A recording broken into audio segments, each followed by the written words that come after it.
தேவனுடைய அன்பான பிள்ளைகள் உங்கள் யாவருக்கும் நம் ஆண்டவரும் இரட்சகரும் மீட்பருமா இருக்கிற இயேசு கிறிஸ்து நாமத்திலே உங்கள் அனைவருக்கும் வாழ்த்துக்களை தெரிவித்துக் கொள்கிறேன்.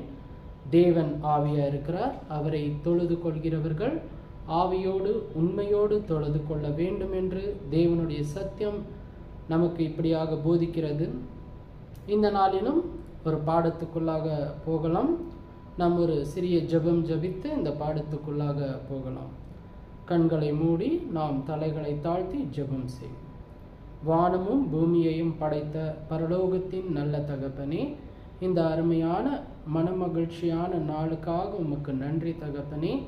இதோ தகப்பனே, உமது வேத வசனங்களை ஆராய்ந்து கற்று தெரிந்து கொள்ளும்படி நீர் எங்களை ஆசீர்வதிச்ச கிருபைக்காக நன்றி தகப்பனே.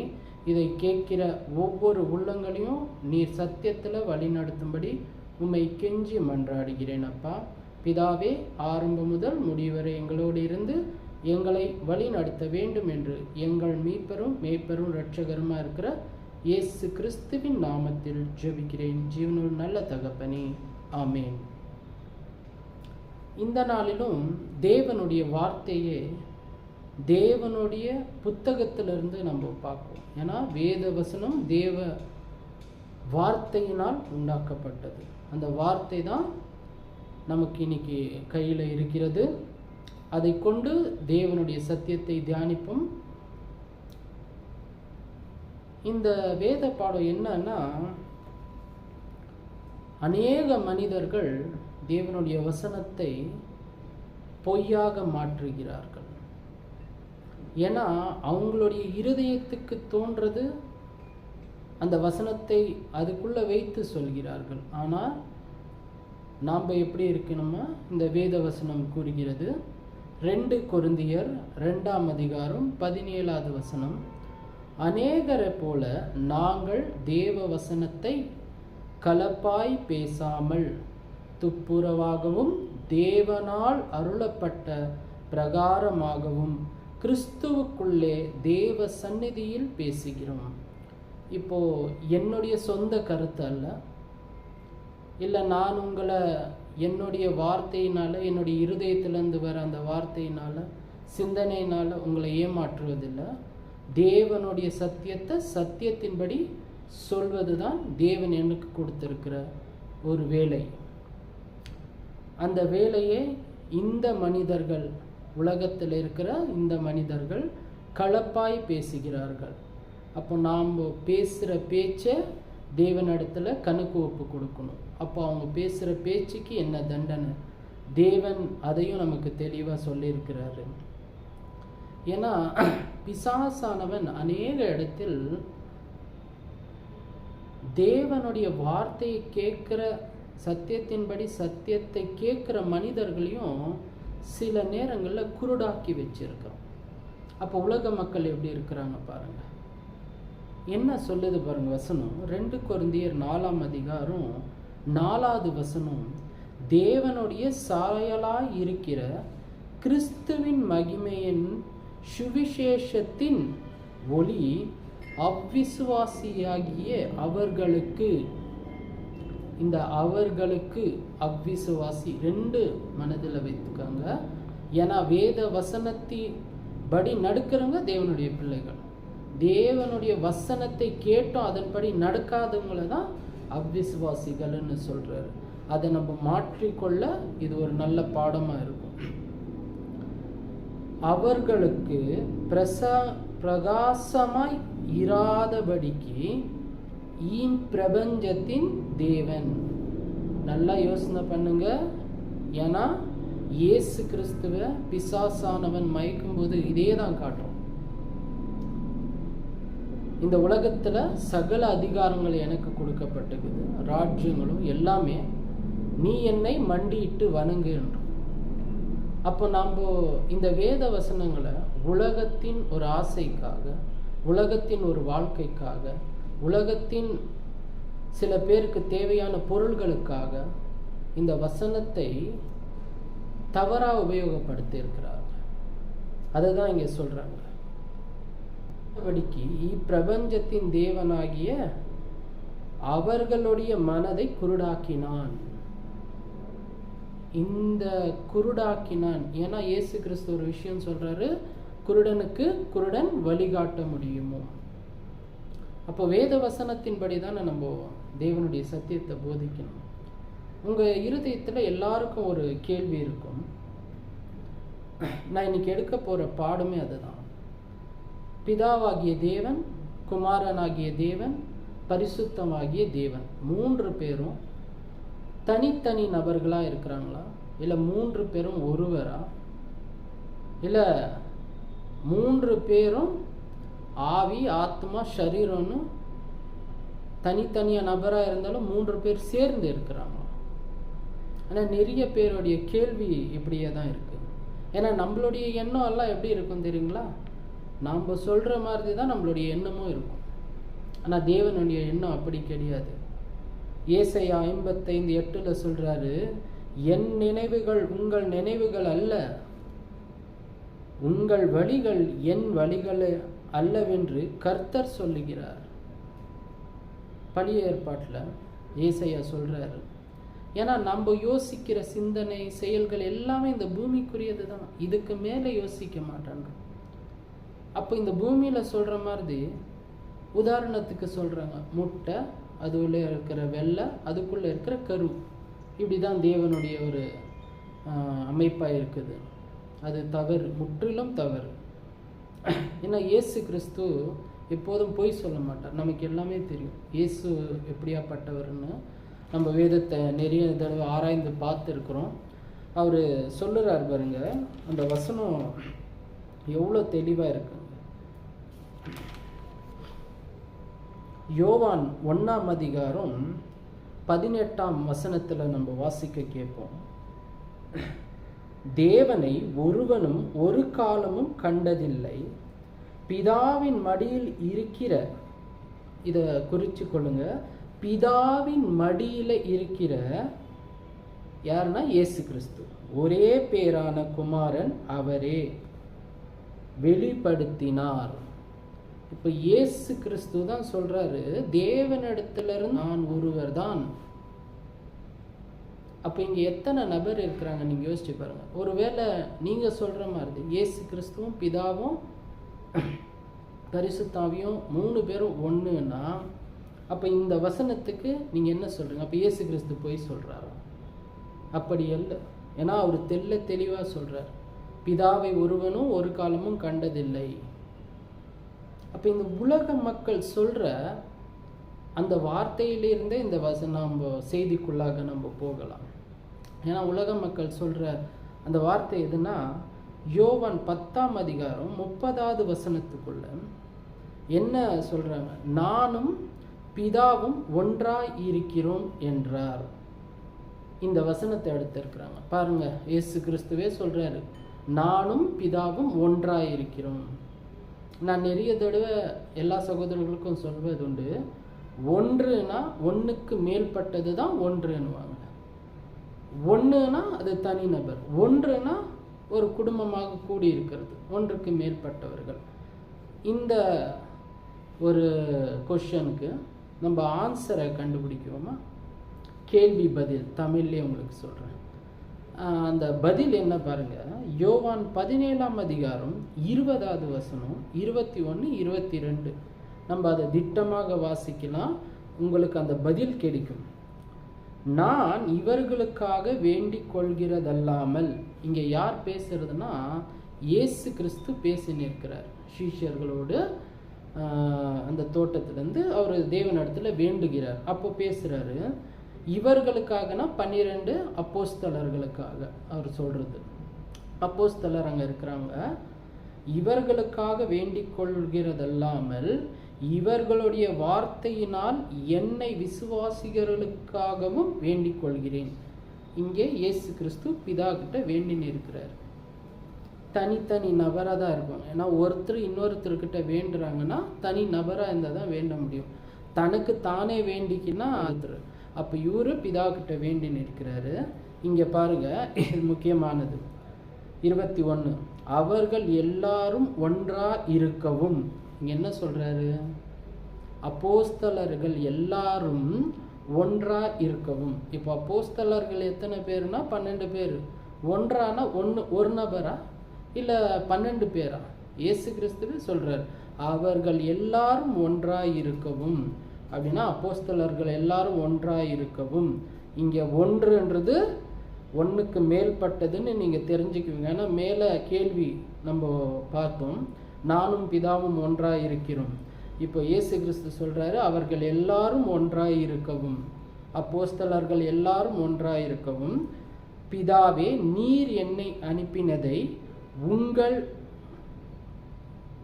உலகம் விசுவாசிக்கிறதுக்காக நீர் என்னிலும் நான் உன்னிலும் இருக்கிறது போல அவர்கள் எல்லாரும் நம்மில் ஒன்றாய் இருக்கவும். திரும்பி இங்க ஒரு வார்த்தை வருது, நம்மில் ஒன்றாய் இருக்கவும். இங்க யார் யாரு? அப்போ பிதாவும் இயேசு கிறிஸ்துவும் அப்போஸ்தலர்களையும் இங்க குறித்து சொல்றார். இப்ப நீங்க என்ன அமைச்சிருக்கிறீங்க, நாம எப்படி ஒன்றா இருக்கிறோமோ அப்படிதான் இவர்கள் நமக்குள் ஒன்றா இருக்கணும்ன்ற. அப்ப இங்க ஒன்றுனா இயேசு கிறிஸ்து ஒரு அப்போஸ்தலரை குறித்து சொல்றாரா இல்ல 12 அப்போஸ்தலர்களை குறித்து சொல்றாரா? அங்க இருந்தது 11 அப்போஸ்தலர்கள் தான். அப்போ இங்க ஒன்றுனா ஒன்றுக்கு மேற்பட்டவர்கள். மேல கேள்வி கீழே பதில்.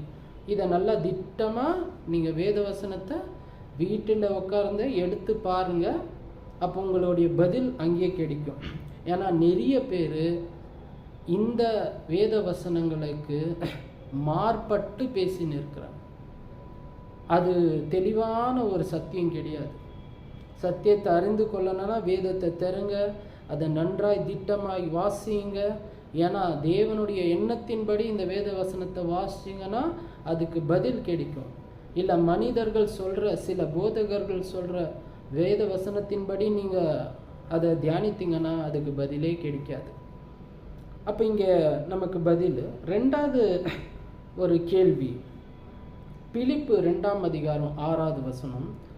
அவர் தேவனுடைய ரூபமாய் இருந்து தேவனுக்கு சமமாய் இருப்பதை கொள்ளையாடின பொருளாக எண்ணாமல். அவர் யாரா இருக்கிறாருன்னு வேதம் சொல்லுது, தேவனுடைய ரூபமாய். பாருங்க, அப்போ கூட சொல்லுவாங்க இந்த உலக மக்கள், பாருங்க தேவன் இயேசு கிறிஸ்து சொல்றாரு அவர் தேவனுக்கு ரூபமாய் இருக்கிறாரு. அப்போ அவரு 2 பேரும் ஒன்று தான்.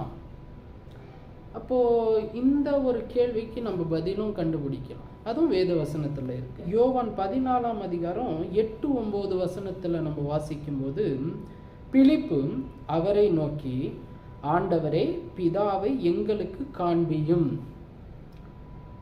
அது எங்களுக்கு போதும் என்றார். இப்போ பிலிப்பு கேள்வியை கேட்கிறார் யாருக்கிட்ட? இயேசு கிறிஸ்துவக்கிட்ட. மேல நம்ம பார்த்தோம் தேவனுடைய ரூபமா இருக்கிறாருன்னு. இங்க 2வது கேள்வி, பிலிப்பு இயேசு கிறிஸ்துவை பார்த்து கேட்கிறாரு, தேவனை எங்களுக்கு காண்பியும். அப்போ அதற்கு கீழே ஒரு வசனம் இருக்கு.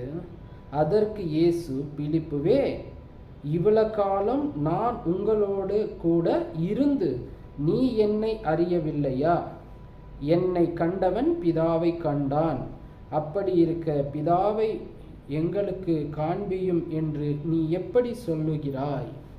இப்போ அவர் கேட்குறாரு, அவர் சொல்றாரு, என்னை கண்டவன் பிதாவை கண்டான். இதுதான் முக்கியமானது. ஏன்னா இயேசு கிறிஸ்து எப்போதும் பொய் சொல்ல மாட்டார். இதை நான் திரும்ப திரும்ப சொல்றேன். அவர் தான் பிதான்னு அப்போஸ்தலர்களுக்கு சொல்லியிருக்கலாம். ஏன்னா ஒரு கேள்வி கேட்குறாரு பிலிப்பு, பதில் சொல்ல வேண்டியது இயேசு கிறிஸ்துவோடைய கடமை. அப்போ சொல்றாரு, என்னை கண்டவன் பிதாவை காண்பான். ஏன் இதை 2 விஷயமா சொல்றாருங்க? என்னை கண்டவன் பிதாவை காண்பான், ஒரே விஷயம் சொல்லிட்டு இருந்தா முடிஞ்சது வேலை. நான் தான்ப்பா பிதா, நான் தான் தேவன் அப்படின்னு சொல்லி இருக்கலாம், பிதாவாகிய தேவன். அவர் அந்த விஷயத்த சொல்லலை. இதுக்கு நம்ம பதிலை கண்டுபிடிக்கலாமா?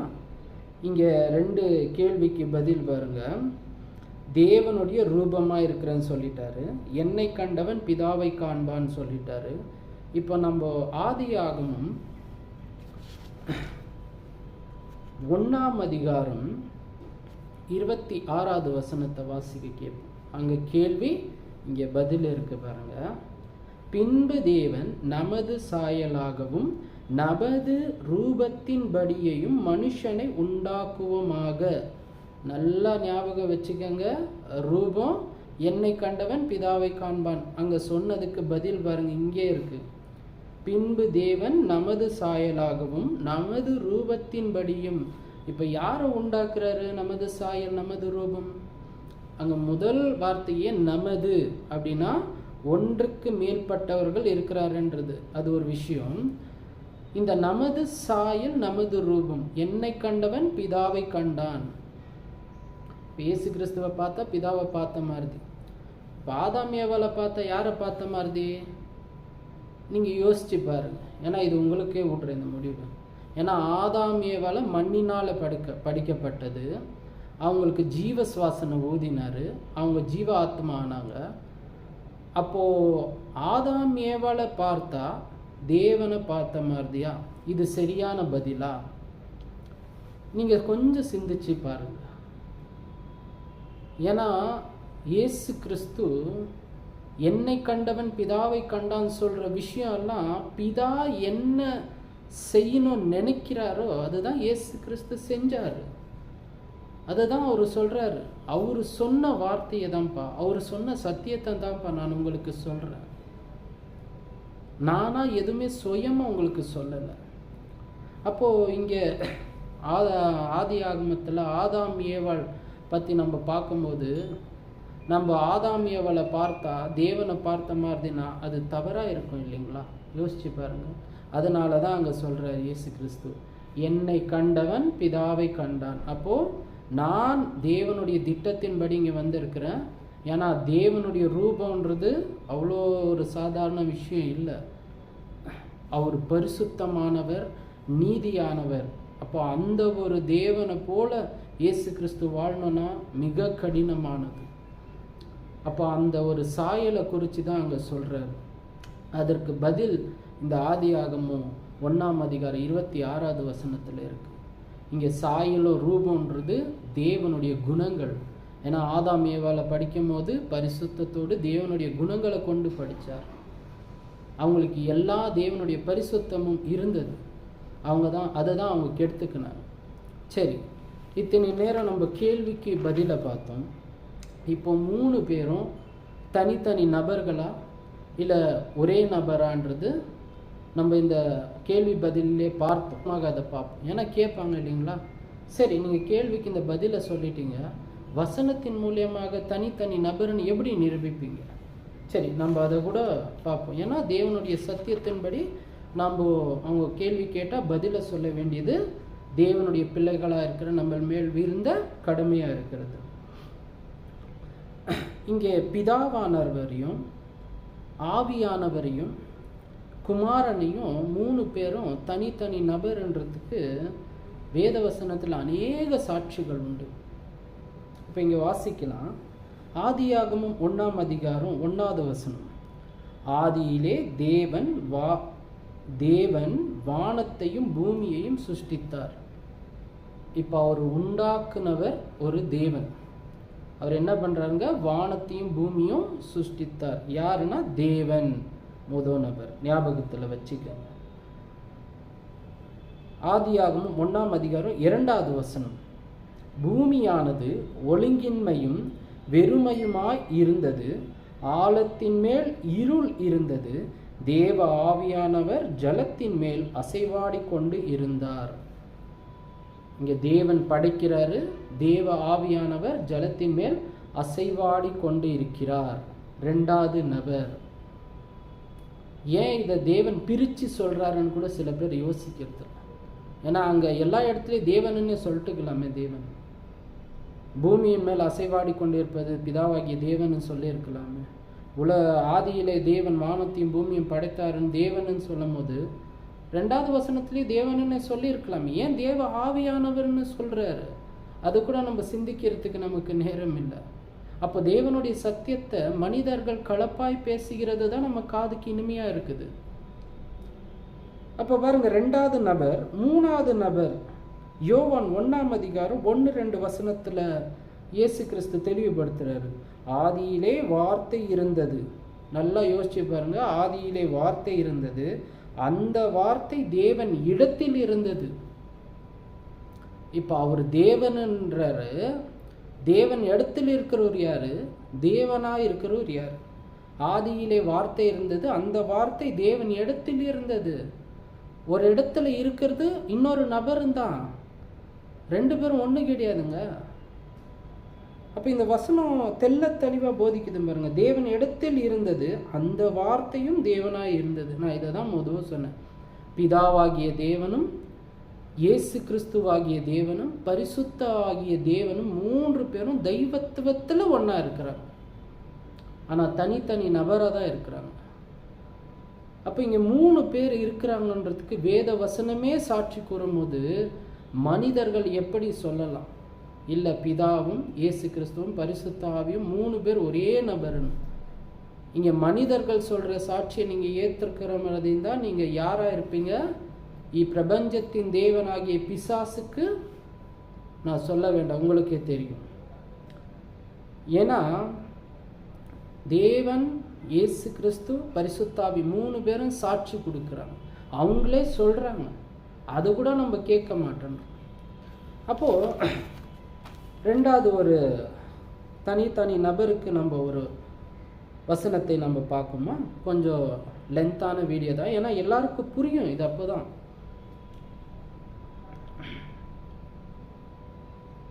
மத்தேயு 3ஆம் அதிகாரம் 16வது வசனத்தில் இயேசு கிறிஸ்து ஞானஸ்தானம் பெறுகிறது ஒரு நிகழ்ச்சி நடக்குதாங்க. இதில் நல்லா நீங்கள் மனசாட்சியை தொட்டு சொல்லுங்கள். ஒரு போதகராக இருந்தாலும் இல்லை உங்கள் சபையில் ஒரு ஊழியக்காரர்களாக இருந்தாலும் இந்த வசனம் உங்களுக்கு தெல்ல தெளிவாக போதிக்குது. இயேசு ஞானஸ்தானம் பெற்ற ஜலத்தில் இருந்து கரையேறின உடனே, இங்கே இயேசு கிறிஸ்து ஜலத்திலிருந்து கரையேறாரு. மனுஷனுக்கு ஆவி, ஆத்மா, சரீரம் இது 3 இருந்தால் தான் ஒரு மனுஷனாக இருப்பார். அந்த மனுஷன் கரையிலிருந்து வெளியே ஏறுறாரு. தேவ ஆவி புறாவை போல இறங்கி தன்மேல் வருகிறதை கண்டார். இப்போ இயேசு கிறிஸ்து தேவ ஆவியானவர் அவர் மேலே இறங்கி புறாவை போல இறங்கி வருவது அவர் காண்றார், அவர் பார்க்குறார். இப்போ 2 பேரும் ஒரே நபராக இருந்தால் அவர் எப்படி தேவ ஆவியானவரை பார்க்க முடியும்? அவராலேயே பார்த்துக்கணும், அந்த அர்த்தத்தில் தான் அது இருக்கும். இப்போ அவர் கண்டார். இது இயேசு கிறிஸ்து தேவனுடைய வார்த்தையினால நமக்கு தெளிவுபடுத்துறார். இது தேவனுடைய வார்த்தை, இதை நீங்கள் கேளுங்க, இதை விசுவாசிங்க. அப்போ கண்டார். அன்றியும் வானத்தில் இருந்து ஒரு சத்தம் உண்டாகி, இவர் என்னுடைய நேசகுமாரன். 3வது நபர், நல்லா ஞாபகம் வச்சுக்கோங்க. 3வது நபர் ஒருத்தர் பேசுறாரு.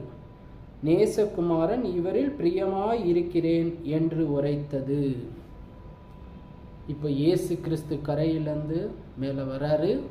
தேவ ஆவியானவர் புறாவை போல இறங்கி வரதை இயேசு கிறிஸ்துவே பார்க்குறாரு. 3வது பரலோகத்திலேருந்து ஒரு சத்தம் கேட்குது. இப்போ தனித்தனி நபராக இருந்தால் தான் இவங்க 3 பேர் செயல்பாடுகள் அங்கே தெரியுது.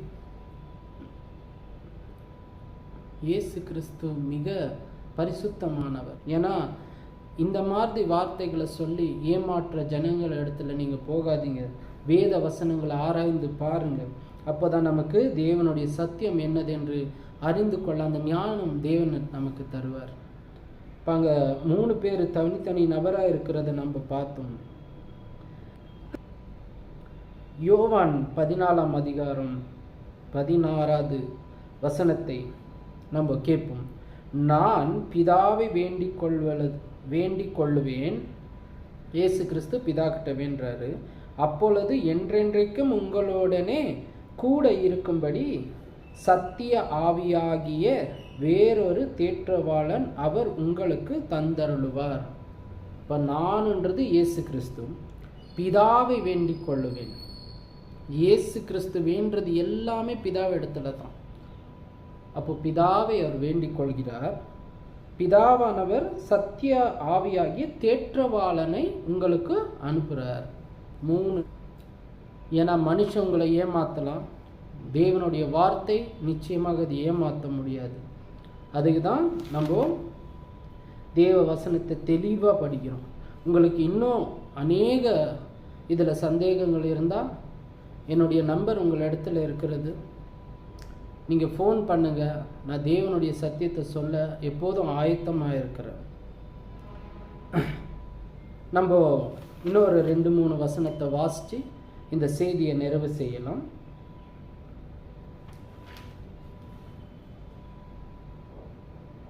1 தீமோத்தேயு 2ஆம் அதிகாரம் 5வது வசனம். தேவன் ஒருவரே, தேவனுக்கும் மனுஷருக்கும் மத்தியஸ்தர் ஒருவரே. இப்போ தேவன் ஒருவர், தேவனுக்கும் மனுஷருக்கும் மத்தியஸ்தர் ஒருவர், எல்லாரையும் மீட்கும் பொருளாக தம்மை ஒப்பு கொடுத்த மனுஷனாகிய கிறிஸ்து இயேசு அவரே. இப்போ தேவனுக்கும் மனுஷனுக்கும் கிறிஸ்து மட்டும்தான். அப்போ நாம் எப்படி இயேசு கிறிஸ்துவும் பிதாவும் பரிசுத்தாவும் 3 பேர் ஒன்றுன்னு எந்த வசனத்தை கொண்டு நம்ம சொல்கிறோம்? இதில் வசனம் தெளிவாக போட்டு இருக்கும்போது நம்ம மனுஷனுடைய கட்டுக்கதைகளும் மனுஷனுடைய பாரம்பரியங்களுக்கும் செவி கொடுத்து போனோன்னா நியாய தீர்ப்பில் நீங்கள் என்ன நடக்கணும், என்ன செய்யணும்னு தேவன் நிச்சயமாக வேத வசனத்தின்படி உங்களுக்கு சொல்கிறார் பாருங்க. யோவான் 17ஆம் அதிகாரம் 3வது வசனம். ஒன்றான மெய் தேவனாகிய உம்மையும், இயேசு கிறிஸ்து சொல்றாரு, தேவனையும் நீர் அனுப்பினவராகிய இயேசு கிறிஸ்துவையும் அறிவதே நித்திய ஜீவன். நீங்கள் நித்திய ஜீவனுக்கு போகணும்னா தேவனையும், அங்கே சொல்றார் ஒன்றான மெய் தேவனாகிய உம்மையும் நீர் அனுப்பின கிறிஸ்துவாகிய இயேசு கிறிஸ்துவையும் அறிவது தான் நித்திய ஜீவன். இப்போ 2 பேரும் ஒன்றுன்னு நீங்கள் சொன்னீங்கன்னா நித்திய ஜீவன் போவீங்களா, போக மாட்டீங்களா? நீங்களே முடிவு பண்ணுங்க. ஏன்னா இயேசு கிறிஸ்து சொல்றார், தேவனை அறிஞ்சு இயேசு கிறிஸ்துவை அறிவுறது தான் நித்திய ஜீவன். கடைசியாக ஒரு வசனத்தை நான் உங்களுக்கு சொல்லிட்டு இதை நிறைவு செய்கிறேன். மார்க்கு 16ஆம் அதிகாரம் 19வது வசனம். இவ்விதமாய் அவர்களுடனே பேசின பின்பு பரலோகத்திற்கு எடுத்து கொள்ளப்பட்டு தேவனுடைய வலது பாரிசத்தில் உட்கார்ந்திருந்தார். யார் உட்கார்ந்திருந்தார்? யாரோ ஒருத்தர் தூதரா? கிடையாது. தேவன் இடத்தில் இயேசு கிறிஸ்து வலது பாரிசத்தில் உட்கார்ந்து இருக்கிறார். பிதாவின் வலது பாரிசத்தில் உட்கார்ந்து இருக்கிறார். அவரும் பிதாவும் ஒன்னா இருந்தா, 2 பேரும் ஒன்னா இருந்தா, ஏன் இயேசு கிறிஸ்து இந்த விஷயத்தை உங்களுக்கு தெளிவா போதிக்கிறார்? பிதாவின் வலது பக்கத்துல உட்கார்றது தான் இயேசு கிறிஸ்து. அப்ப 2 பேரும் தனி நபர் தானங்க. நீங்க எப்படிங்க ஒரே நபர்னு சொல்லலாம்? சொல்ற ஊழியக்காரர் இடத்துல தவறு இருக்கிறது. கேட்குற அந்த வசனம் நீங்க சரியா எப்படி ஆராய்ந்து பார்க்காம அது சரின்னு முடிவு எடுக்கிறது உங்களுக்குள்ளேயும் அது தவறாக இருக்கிறது. அதை திருத்தி கொள்ளுங்க. ஏன்னா நித்திய ஜீவனுக்கு போக வாய்ப்பு ஒரே ஒரு வழிதான், கிறிஸ்து. அந்த நித்திய ஜீவன் தேவனிடத்துல இருக்குது. தேவனுக்கிட்ட போகிறது தான் அந்த நித்திய ஜீவன். அப்போ நாமெல்லாம் இன்னைக்கு மனிதர்களுடைய கட்டுக்கதைகளையும் பாரம்பரியங்களையும் இதையெல்லாம் நம்ம செவியில் கேட்டு நம்ம இருதயத்தில் வைத்து இதுதான் உண்மையை நம்பாமல் தேவனுடைய சத்தியம் என்னதென்று உணர்ந்து இதில் ஒவ்வொருத்தரும் பங்கு கொள்ளணும். இது சத்திய சபை எது? நிச்சயமாக இந்த சபை கிறிஸ்துவின் சபையாக இருக்கணும். அங்கே கிறிஸ்து ராஜாவாக இருக்கணும். பிதாவாகிய தேவனுடைய நாம் அனைவரும் அவருடைய பிள்ளைகளாக இருக்கணும். இதுதான் தேவனும் கிறிஸ்துவும் பரிசுத்த ஆவியானவர் விரும்புகிறது. இந்த 3 பேருக்கும் வித்தியாசங்கள் நம்ம வேத வசனத்திலேயே பார்த்தோம். இன்னும் நம்ம இருதயம் 3 பேரும் ஒன்று தான் அப்படின்னு நினச்சின்னு தேவனிடத்தில் ஜபிச்சிங்கன்னா அது தவறாக இருக்கும். தேவனிடத்தில் ஜபிக்கும் போது கூட என்ன ஜபிக்கிறோம்? எல்லாம் முடிஞ்ச பிறகு தேவனுள்ள நல்ல பிதாவே இயேசு கிறிஸ்து மூலியமாக தேவனிடத்துல வேண்டுறாங்க. இயேசு கிறிஸ்து மூலியமாக தான் வேண்டணும். அதுதான் சரியான ஒரு ஜபம். அந்த முடிவில் நம்ம ஜபிக்கிற ஒரு வரி இயேசு கிறிஸ்து மூலியமாக தேவனிடத்துல ஜபிக்கிறது. இல்லை நான் இயேசு கிறிஸ்துவகிட்டே ஜபிக்கிறேன்னா இப்போ 3 பேரும் ஒன்று தான் அப்படின்னு நீங்கள் போகலாம். ஆனால் இயேசு கிறிஸ்து மூலியமாக ஜபிக்கிறேன்னா 3 பேரும் தனித்தனி நபராக தான் இருக்கிறோம். அதனால் சிந்திச்சு பாருங்கள். தேவனுடைய சத்தியத்தை ஆராய்ந்து அதுக்குள்ளே இன்னும் வளர்ச்சி அடைங்க. உங்கள் அனைவரையும் தேவன் ஆசீர்வதிக்கட்டும். நாம் எல்லாம் தேவனுடைய பிள்ளைகளாக இருக்கிறோம்.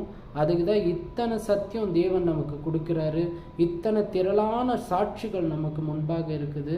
இந்த சாட்சிகளை விட்டுட்டு மனிதன் சொல்கிற கட்டுக்கதைகளுக்கும் அவன் சொல்கிற பொய்யான போதனைகளுக்கும் செவி கொடுக்காதீங்க. தேவன் உங்களையும் உங்கள் குடும்பத்தையும் உங்கள் உறவினரையும் உலகத்தாரையும் ஆசீர்வதிக்கட்டும். உங்களுக்காக தேவனிடத்தில் நம்ம ஜெபம் செய்வோம். ஒரு சிறிய ஜெபம் செய்து இந்த செய்தியை நம்ம நிறைவு செய்வோம். நன்றி. அன்பின் பிதாவே, இதோ இந்த அருமையான வேளையிலும் நல்லதொரு செய்தியை கேட்டோம். இந்த வார்த்தை அநேக இருதயத்தில் போய் தேவன் யார், இயேசு கிறிஸ்து யார், பரிசுத்த ஆவியானவர் யார் என்று தெரிந்து கொள்ளும்படி நீர்தாமே அவங்களை ஆசீர்வதித்து பலப்படுத்துங்க. உலகத்தில் இருக்கிற அனைத்து மக்களையும் நீர் பாதுகாத்து சத்திய வசனத்துக்குள்ள அவர்களை வழி நடத்துங்க. இயேசு கிறிஸ்து நாமத்தில் ஜெபிக்கிறேன் ஜீவனுள்ள நல்ல பிதாவே, ஆமென். நன்றி.